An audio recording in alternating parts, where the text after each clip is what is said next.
ഈ മോശം മനുഷ്യരുടെ ഭാഗത്തു നിന്നും കൂടി ചിന്തിക്കുന്ന എഴുത്ത് ഈ MT സാറുടെ ഭാഗത്തു നിന്നൊക്കെ ഉണ്ടായിട്ടുണ്ട്. മോശം മനുഷ്യരെന്ന് പറയുമ്പോഴും നമ്മൾ ഈ പറയുന്ന കാര്യമാണ് മോശം എന്ന് പറയുമ്പോഴും എഴുത്തിലെപ്പോഴും ആ സമൂഹം അല്ലെ ആ സാഹചര്യങ്ങൾ സൃഷ്ടിച്ചൊരു മനുഷ്യനായിട്ടാണ് വരുന്നത്. ആ അതിനെയാണല്ലോ അതൊരു മോശമെന്നല്ല പറയുന്നത്, പക്ഷേ സമൂഹത്തെ കുറ്റപ്പെടുത്തുന്നതാണ് ആക്ച്വലി അത്. കാരണം അയാൾ ഇങ്ങനെ ആയത് ഇന്ന കാരണം കൊണ്ടാണ്, ചുറ്റുമുള്ള സൊസൈറ്റി മനുഷ്യരുമാണ് അയാളെ അങ്ങനെ ഡീൽ ചെയ്യുന്നത്. ഓഫീസർ ഓൺ ഡ്യൂട്ടിയിൽ കുറച്ചുകൂടി കൊമേഴ്ഷ്യലൈസ് ചെയ്തിട്ട്, അതായത് ഒരു ഇൻട്രോ, പിന്നെ ഒരു ക്ലൈമാക്സ്, ഏറ്റവും അവസാനം പ്രതികാരം ചെയ്തിട്ട് ഇങ്ങനെ ലോങ് ഷോട്ടിൽ നെഞ്ഞു മിരിച്ച് നിൽക്കുന്ന നായകൻ, അങ്ങനത്തെ ഷോട്ടുകളൊക്കെ ഉണ്ടല്ലോ. അത് തിയേറ്ററിന് വേണ്ടി എഴുതുമ്പോൾ അങ്ങനത്തെ ചില എലമെൻറ്റുകൾ വേണം, അത് വരുന്നതാണോ അതോ ബോധപൂർവ്വം അങ്ങനെ സ്ക്രിപ്റ്റിൽ എഴുതി ചേർക്കുന്നതാണോ? തിയേറ്റർ എന്നുള്ള ചിന്തയായിരുന്നു. ഞാൻ ഭയങ്കര പേസുള്ള പടമായിരിക്കണം. ഇപ്പോൾ എൻ്റെ ബാക്കി പടങ്ങൾക്ക് അറിയാമല്ലോ, പേസ് ഭയങ്കര ഡിഫറെൻ്റ് ആയിരിക്കും. ഈ സിനിമ ശരിക്കും ഇത്രയേ ഉള്ളൂ, ഒരു കൊമേഴ്ഷ്യൽ സക്സസ് ആണ്, അതിനപ്പുറം അതിന് ലൈഫില്ല. ഒരു കൊമേഴ്ഷ്യൽ സക്സസിൻ്റെ ഫോർമുലകളുണ്ടല്ലോ. പലപ്പോഴും നമ്മളെപ്പോഴും വിജയിക്കുന്ന സിനിമ നോക്കിയാൽ അത്യാവശ്യം ക്രിഞ്ചും ക്ലീഷകളെല്ലാം ഉള്ള സിനിമകളാണ് ഇവിടെ കൊമേഴ്ഷ്യലി സക്സസ് ആവുന്നത്. കുറച്ച് മാറ്റവും കുറച്ച് അതും ഇല്ലാതെ അത്ര സിനിമകൾ വർക്കാവില്ല. നമ്മളെല്ലാം പുതിയതായിട്ട് പറഞ്ഞ ആൾക്കാർ എന്നൊരു തോന്നലുണ്ടാവും. ഇപ്പം ഈ സിനിമയ്ക്കകത്ത് അറിയാം, ഇയാൾ നേരിടും, ഇയാൾ പോകും, ഇയാൾ പിടിക്കും, ഇയാൾ വിജയിക്കും എന്നൊക്കെ അറിയാവുന്നതാണ്. ഇനി ഞാൻ എഴുതിയ പടമായതുകൊണ്ട് മാത്രം ആരെങ്കിലും സംശയിച്ചിട്ടുണ്ടല്ലോ അവസാനം ചാക്കോച്ചൻ എന്തെങ്കിലും പറ്റുമെന്ന്.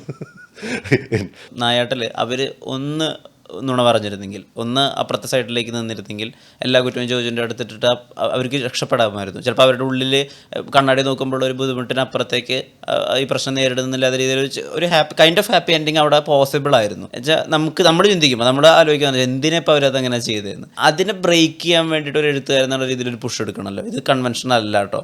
അപ്പോൾ അതിൻ്റെ തിയേറ്റർ സാധ്യത, അതിൻ്റെ വർക്കാവോ, ഇത് വിജയിക്കുമോ, ആളുകൾ ഇത് ഉൾക്കൊള്ളുമോ, ആ ചിന്തകളിലൂടെയൊക്കെ ആ ബസ്സിനകത്ത് രണ്ടുപേരെ ഇരുത്തുന്ന സമയത്ത് ആ സീൻ എഴുതുമ്പോൾ ഷാഹി കബീർ കടന്നു വരുന്നു. നമുക്ക് വേണമെങ്കിൽ അത് കൊമേഴ്ഷ്യൽ ആക്കാവുന്ന ഒരു സിനിമയാണ്.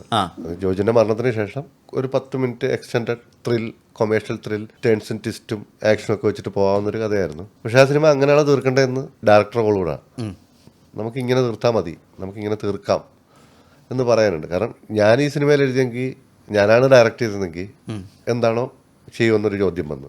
ഞാൻ പറഞ്ഞു അതിൻ്റെ അകത്ത് ഞാൻ ഒരിക്കലും ഇതൊരു വിജയമൊന്നും ഉണ്ടാവില്ല, ഒരിക്കലും സ്റ്റേറ്റിനെ പരാജയപ്പെടുത്താൻ പറ്റത്തില്ല പോലീസുകാരന്. സിനിമയ്ക്ക് വേണ്ടി ഇങ്ങനെ ആക്കാം. മാനേജർ പറഞ്ഞു വേണ്ട, റിയൽ പരിപാടി പിടിച്ചാൽ മതി, എന്തായാലും നമ്മൾ ഇത്രയും ഇങ്ങനെയാണ് വന്നു, ഇനി അതിനുവേണ്ടി ഒരു മാറ്റം വേണ്ട എന്ന് മാട്ടിച്ചേട്ടനും പറഞ്ഞു. അപ്പം അതിൻ്റെ ഭാഗമായിട്ടാണ് നമ്മൾ അവർ രണ്ടുപേരെ ഇരുത്തിയത്. ഇപ്പോൾ അവർ സമ്മതിച്ചോ ഇല്ലയോ എന്നൊന്നും നമ്മൾ പറഞ്ഞിട്ടില്ല, അവർ പറയുമോ ഇല്ലയോ. കാരണം ഓരോ മനുഷ്യരാണ്. നിങ്ങൾ ചാക്കോച്ചൻ്റെ ഉള്ളിൽ കയറിയിരുന്നാൽ നിങ്ങൾ എന്തെടുക്കുമോ അത് നിങ്ങളുടെ സ്വഭാവമാണ്. ഓരോരുത്തർക്കും അങ്ങനെ ചിന്തിക്കാമല്ലോ. നിങ്ങളാണ് എന്തെടുക്കും എന്നുള്ള ചിന്തകളാണ്, അതൊരു ശരി തെറ്റുകളുടെ ചോദ്യമാണത്. നമ്മളൊരു കൺക്ലൂഷൻ കൊടുക്കേണ്ട ആവശ്യമില്ല, അവരത് ചെയ്തിട്ട് രക്ഷപ്പെട്ടാനെ. ചിലപ്പോൾ ഫൈറ്റ് ചെയ്യുന്നുണ്ടായിരിക്കും. ഇപ്പോൾ എഴുതിയിട്ടുള്ള 4 സിനിമകളുണ്ടല്ലോ, അതിനൊരു തുടർച്ച എന്നുള്ള രീതിയിൽ ഏതെങ്കിലും സിനിമയ്ക്ക് ഒരു സാധ്യതയുണ്ടോ? ആക്ച്വലി നായകൻ്റെ ആഗ്രഹമുണ്ട് ആ ക്യാരക്ടേഴ്സ് ഇനിയും വേറൊരു വേൾഡിൽ ട്രാവൽ ചെയ്തെങ്കിൽ, അല്ലെങ്കിൽ അവരുടെ ആഫ്റ്റർ മാത്ത് എന്തായിരിക്കും ഈ ദുരന്തങ്ങളോട് അങ്ങനെ. സർ കിരീടമുണ്ട്, ചെങ്കോലുണ്ട്, അങ്ങനത്തെ അല്ല. ഞാൻ അത് നായായിട്ടൊരു പൊളിറ്റിക്കൽ പടം തന്നെയാണല്ലോ, എഗൈൻസ്റ്റ് സ്റ്റേറ്റ് എന്നുള്ളതാണ്. സോ ഇനി അവർ ട്രയലിന് പോയാൽ എന്ത് സംഭവിക്കും എന്നുള്ള ചിന്തകളുണ്ട്.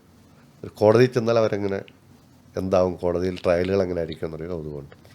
ഒരു കോർട്ട് റൂം ഡ്രാമയായിട്ട് വേണേൽ നായകനെ കാണാൻ അടുത്ത അങ്ങനെ ഒരു ചിന്തയുണ്ട്. അത് നല്ലൊരു സാധ്യതയാണ്. ആളുകളുടെ അടുത്തൊരു കഥ പിച്ച് ചെയ്യാൻ നേരത്തെ ഇപ്പം പല ആളുകൾക്ക് പല രീതികളുണ്ടല്ലോ. ഇപ്പം നഹാസ് ഹിദായത്ത് അദ്ദേഹം ഒരു സിനിമയ്ക്ക് മൊത്തം സ്ക്രിപ്റ്റ് ഒരു 6 വെച്ച് ഒരു സ്പീക്കർ വെച്ചിട്ട് പറഞ്ഞു കേൾപ്പിക്കുന്ന രീതിയുണ്ട്. ഇപ്പോൾ തരുൺമൂർത്തി ഒരാളുടെ ശബ്ദത്തിൽ തന്നെ റെക്കോർഡ് ചെയ്ത് കേൾപ്പിക്കുന്നുണ്ട്. ഇപ്പോൾ ലോഹിദാസ് ഉൾപ്പെടെയുള്ള ആളുകൾ ഒരു 1 ലൈനിൽ കഥ പറഞ്ഞിരുന്നു എന്ന് കേട്ടിട്ടുണ്ട്. ഇപ്പോൾ മൃഗയൊക്കെ ഒരു നാട്ടിൽ ഒരാൾ പുലിയെ പിടിക്കാൻ വരുന്നു, അയാൾ പുലിയേക്കാൾ പ്രശ്നക്കാരനാവുന്നു ആ നാട്ടുകാർക്ക്, അങ്ങനെ ഒരു 1 ലൈൻ ഉണ്ടായിരുന്നു. ഇപ്പോൾ ഒരു പ്രൊഡ്യൂസറുടെ അടുത്തോ ഒരു ഡയറക്ടറുടെ അടുത്തോ ഇപ്പോൾ ഷാഹി കബീർ എങ്ങനെയാണ് ഒരു കഥ പോയി പറയുക? ഒരു 1 ലൈൻ ഉണ്ടായിരിക്കുമോ അതോ ഒരു ക്യാരക്ടറാണോ ഉണ്ടാവുക? 1 ലൈനുകളിലാണ്. 1 ലൈൻ തന്നെയാണ് നമുക്കുണ്ടായിരുന്നത്. കാരണം ഇപ്പം 3 പോലീസുകാർ വേട്ടയാടപ്പെടുന്നു, നായട്ടതാണല്ലോ. വേട്ടക്കാർ ഇരകളാവുന്നു എന്ന് പറയുന്ന ഒരു രീതിയിൽ അതിൻ്റെ മിനിമലേ ഉള്ളൂ. ഇന്ന ഒരു സാഹചര്യത്തിൽ ഇന്ന 3 പോലീസുകാർ പ്രശ്നത്തിൽപ്പെടുന്നു. ഇപ്പോൾ ജോസഫിനാണെങ്കിൽ റിട്ടയർഡായ പോലീസുകാരൻ കുറ്റാന്വേഷണമായിരുന്നു, ഭാര്യയുടെ മരണം അന്വേഷിക്കാൻ ഇറങ്ങുന്നു ആക്സിഡൻറ്റിൻ്റെ അടുത്ത്, എന്ന് വെച്ചാൽ എക്സ് വൈഫിൻ്റെ. അങ്ങനെ 1-2 1 ലൈനിലൊക്കെയാണ് പോയിക്കൊണ്ടിരുന്നത്. ഈ 1 ലൈൻ കേട്ടിട്ട് ആളുകൾ ഇമ്പ്രസ്ഡ് ആവുമോ അതോ 1 ലൈനിൽ ഇനി എന്താ ചെയ്യാൻ പറ്റുക എന്ന് പറയുമ്പോൾ അതിൻ്റെ സാധ്യതകൾ പറയുമോ? അങ്ങനെയാണോ ചെയ്യാൻ? ഇല്ല, അതൊരു വിശ്വാസമുണ്ട്. ഇപ്പം ജോജുവിൻ്റെ അന്ന് ജോസഫ് പറയുമ്പോൾ വിശ്വാസമുണ്ട്, അല്ല നായാട്ട് പറയുമ്പോൾ മാർട്ടിൻ്റെ വിശ്വാസമുണ്ട്. ഓഫീസർ ഓൺ ഡ്യൂട്ടി ആണെങ്കിൽ ജസ്റ്റ് ഇനിഷ്യൽ ഒരു ഐഡിയ മാത്രമേ ഉള്ളായിരുന്നു, ഇതിൻ്റെ തുടക്കം പറഞ്ഞപ്പം ഓക്കെ ആയിരുന്നു. അത് ഒരു ട്രസ്റ്റാണ്. ആ ട്രസ്റ്റ് പടം വിജയിക്കുന്നിടത്തോളം ഉണ്ടാവും. അത് കഴിഞ്ഞാൽ ഫുൾ സ്ക്രിപ്റ്റ് കൊണ്ടോ എന്നിട്ട് ഞാൻ പറയാമെന്ന് പറയും.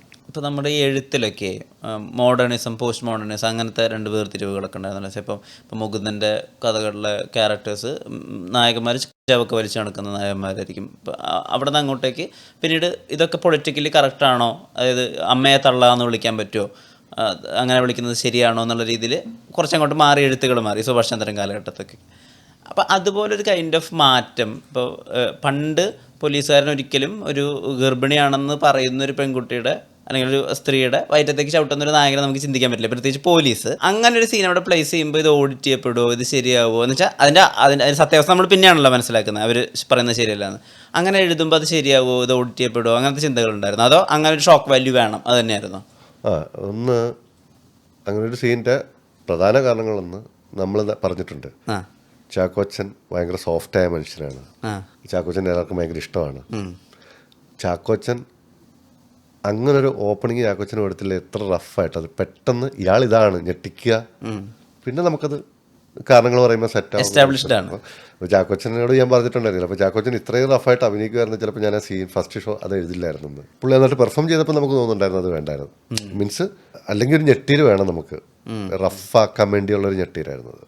നമ്മളിപ്പോൾ സിനിമകളിൽ എഴുതുന്ന നേരത്തെ സ്ത്രീകളെ ഇങ്ങനെ പറയാൻ പാടില്ല, അല്ലെങ്കിൽ സ്ത്രീകളെ ഇങ്ങനെ വിളിക്കാൻ പാടില്ല, സ്ത്രീകളെ ഇങ്ങനെ കാണിക്കാൻ പാടില്ല, ഒബ്ജക്റ്റിഫൈ ചെയ്യാൻ പാടില്ല, അങ്ങനെ ചിന്തിക്കുന്ന ആളുകളുണ്ട്. അങ്ങനെ ഒരു സിനിമ കഴിഞ്ഞാൽ ഇപ്പോൾ എന്തിനാണ് ഒരു ഐറ്റം സോങ് ചെയ്യുന്നത് എന്നൊക്കെയുള്ള വിമർശനങ്ങൾ വരാറുണ്ട്. ഈ സ്ത്രീകളെ കഥാപാത്രങ്ങളാക്കുമ്പോഴോ അല്ലെങ്കിൽ സ്ത്രീകളെ സ്ക്രീനിൽ കാണിക്കുമ്പോഴോ ഒരു എഴുത്തുകാരെന്നുള്ള രീതിയിൽ എന്തെങ്കിലും പ്രത്യേക മുന്നൊരുക്കങ്ങൾ വേണമെന്നൊക്കെ ഷാഹി വിചാരിക്കുന്നുണ്ടോ? എൻ്റെ സിനിമയിൽ സ്ത്രീകൾ വളരെ കുറവാണ്. അതാ ഞാൻ അതുകൊണ്ടാണ് ഒഴിവാക്കിയെന്ന് വിചാരിച്ചത്. അല്ല, അത് കൊണ്ടല്ല, സ്ത്രീകൾ കുറവാണ്.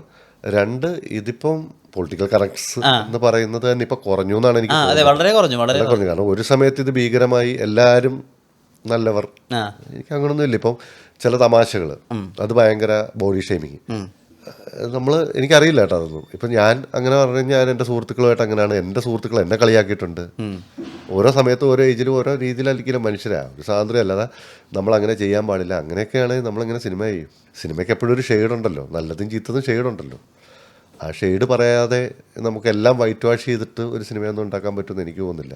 അതിപ്പോൾ ഒരു സ്ത്രീ കഥാപാത്രം മോശമായിട്ട് എഴുതേണ്ടി വന്നാൽ മോശമായിട്ട് എഴുതേണ്ടി വരും, അവരുടെ ക്യാരക്ടറാണത്. അത് എല്ലാ സ്ത്രീകളും അങ്ങനെയാണെന്നല്ല പറഞ്ഞു വെക്കുന്നത്. ഇപ്പം നമ്മൾ ഓഫീസർ ഓൺ ഡ്യൂട്ടിയിലെ ചാക്കോച്ചൻ ചെയ്ത ഹരിശങ്കർ എന്ന് പറഞ്ഞൊരു ക്യാരക്ടർ നിങ്ങൾക്ക് കേരളത്തിൽ എവിടെ പോയാലും അങ്ങനെ ഒരു പോലീസുകാരനെ കിട്ടില്ല. ഒരു ഗർഭിണിയാണെന്ന് പറഞ്ഞാൽ സ്ത്രീയുടെ വയറ്റത്ത് ചവിട്ടില്ല, കാരണം പണി പോകുന്ന പരിപാടിയാണത്. ഞാൻ പറഞ്ഞാൽ അതുകൊണ്ട് ചാക്കോച്ചൻ്റെ ആ കേരള പോലീസ് മൊത്തം മോശമാണെന്ന് നിങ്ങൾക്ക് പറയാൻ പറ്റും. അത് അങ്ങനെ ചെയ്യില്ലത്. രഞ്ജേട്ടൻ തന്നെ പറഞ്ഞിട്ടുള്ളൊരു വാചകമാണ്, ഇപ്പം പോലീസ് ഷിപ്പിൻ്റെ മേളിൽ കാലെടുത്ത് വെച്ചിട്ടിരിക്കുന്ന ഒരു നായകൻ നാട്ടിൽ നടക്കില്ലെന്നറിയാം. അത്രയുള്ള സിനിമയാണ്. അതിനെ സിനിമയായിട്ട് കണ്ടാത്തിരുന്ന പ്രശ്നമുള്ളൂ. പിന്നെ ഒരു സമയത്ത് ഈ പൊളിറ്റിക്കലായിട്ട് ഭയങ്കരമായിട്ട് കീറി മുറിച്ച് പണ്ട് എഴുതിയ ഓരോരുത്തരും ഓരോ കാലഘട്ടത്തിൽ കഥ എഴുതുന്നതാണ്. അന്നത്തെ സക്സസ് ഫോർമുലകളും സിനിമകളും എല്ലാമാണ്. ഇത് മതേതരത്വം എഴുതി കൊണ്ടിരുന്നൊരു കാലഘട്ടമുണ്ട്. ഏത് സിനിമ എടുത്താലും മതേതര മൂല്യങ്ങളും എല്ലാ കഥാപാത്രങ്ങളും സ്നേഹത്തിലും. ഇപ്പോൾ ഇരുന്ന് അതിനെ ചോദ്യം ചെയ്യേണ്ടതില്ല. അന്നത്തെ കാലത്ത് വർക്കായതോ അന്നത്തെ കാലത്ത് ചിലപ്പോൾ സൊസൈറ്റി അങ്ങനത്തെ ഒരു സൊസൈറ്റി ആയിരുന്നിരിക്കാം. അപ്പോൾ സൊസൈറ്റി മാറുന്നതിനനുസരിച്ച് സിനിമ മാറും. അപ്പോൾ നമ്മൾ ഇന്നിരുന്നിട്ട് പഴയത് അത് റോങ് ആയിരുന്നു എന്ന് പറഞ്ഞ് അവരെ ജഡ്ജ് ചെയ്യുന്ന പരിപാടിയൊന്നും എനിക്കത്ര വർക്കാവാത്തതാണ്.